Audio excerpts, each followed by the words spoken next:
then from that, obviously, Avon, his team, and Mark, they have so many things going on in the kitchen over at Nike, from the myriad of technologies that they're working with, and flyknit being the latest and greatest one. So when it came time to put in a basketball shoe, which I don't think has been done before, it's a hell of a challenge to say the least. But that's where we are. That's where we are. It's been a long journey in terms of putting it all together and making it work, but it's been a fun one. Great. So you've been trying it out, and have you noticed anything particular that it's this? Well, yeah. Well, I practiced in it today, and actually, the thing that I was most impressed with was the responsiveness of the shoe.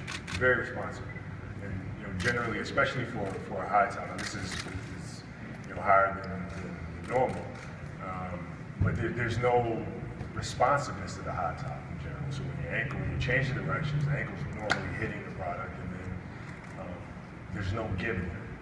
And with this, there is. So you kind of have that tactile stimulation on the ankle, but you also have the shoe that kind of gives and changes directions and moves with you, which I think is the genius behind the flyknit. Eric was telling us how you were talking about how close a collaboration this has been.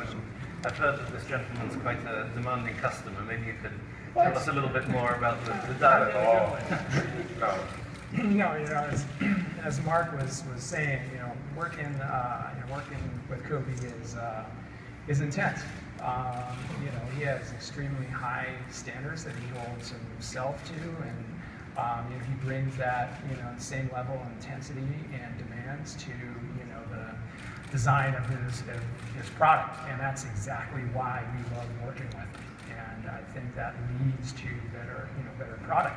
But as intense as it is, we have a lot of fun too. It's you've got to enjoy what you're doing. And I think we're all geeks at heart. Yeah, right. So this stuff is really, really fun to us. And sitting around and going through the materials and going through the entire process is really, really fun to us. I mean, this is what we do. Yeah. There's a lot of what ifs. What if we do this? What if we do? Oh, did we think about? And it spins, and it's a phenomenal process. Has the design evolved a lot since the first sketches, first mock-ups? Yeah, it has. No bit. You can see a little bit of the progression right there of where we started.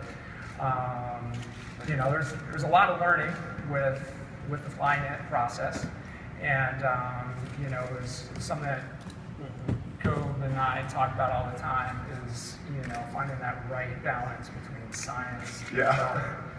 I mean, imagine if we're sitting down and Avon goes, hey, so I think I kind of get the concept of what you're saying and what we want to do. Maybe if we use this material here and we kind of do something like this. And I was like, you kind of got to, look at it sideways. You got to kind of do this whole thing and just explain it to you how it looks. You got to squint a little. Yeah. But you got to trust the process too, because he sees things and has been doing it for so long and has been remarkably successful at it. You also got to have a great amount of trust and roll with it and understand that we speak the same language, and he knows exactly where I'm coming from. I know where he's coming from, and so this kind of grew into that, which is